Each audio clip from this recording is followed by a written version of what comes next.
Alright, so here's the second part. It's literally been 5 minutes, just enough time to post that first video through my phone and write a brief description. So now that it's been about 5 minutes, you can see when I put that battery, this is the original battery, the one that's been in there.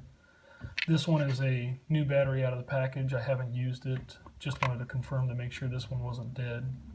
So as soon as you insert the battery, you can see there's a spring deep inside there. There's a spring, and once you push that in there, you can kind of see how that pops up. There's also a spring here, and I don't know if that's going to show up, but there's the tail cap button, or the clicky. It's not really it doesn't click. It's just a momentary.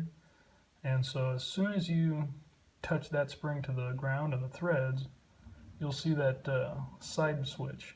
It's their logo switch. You'll see it go red and green.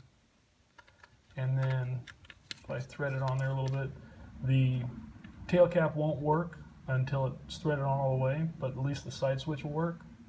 So there's moonlight. It's going through all the different modes, and there's got to be something in there to remember. So if I set it on, let me screw this all the way on. I think this is low. There's moonlight low. So if I set it on low and then I turn it off with the tail cap, it'll remember what it's on. So if I unthread this real quick, light goes out, put it back on,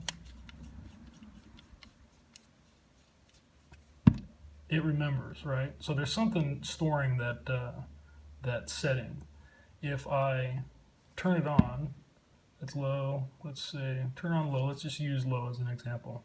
Turn it on, unthread the battery, it's off, goes right back to it remembers that it was on. It's not remembering the setting, but it remembers it was on.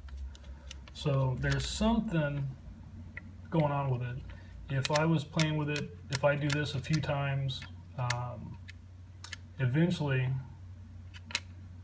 it'll act like it's dead. And I don't know what I'm not going to sit here and do this on video because it's already going to be too long. But if I leave it out for maybe 2 minutes, or if I sit here and keep playing with it and you ask why would anybody do this, well, now I'm only doing it to see if I can get the problem to reoccur. But if you put the battery in, you get that light, you know it's going to work. But sometimes when I've taken it apart, I was turning it off, checking with the Bluetooth connectivity, and then when I went to put it back on, I'm not getting anything. Just like that first video, I had the battery was already in there, but I wasn't getting I'm getting the same connection, but it wasn't turning on. So anyways, I'll post another video. I'll try to do maybe a review and show you how cool this thing is. But right now I'm just trying to duplicate some of those issues.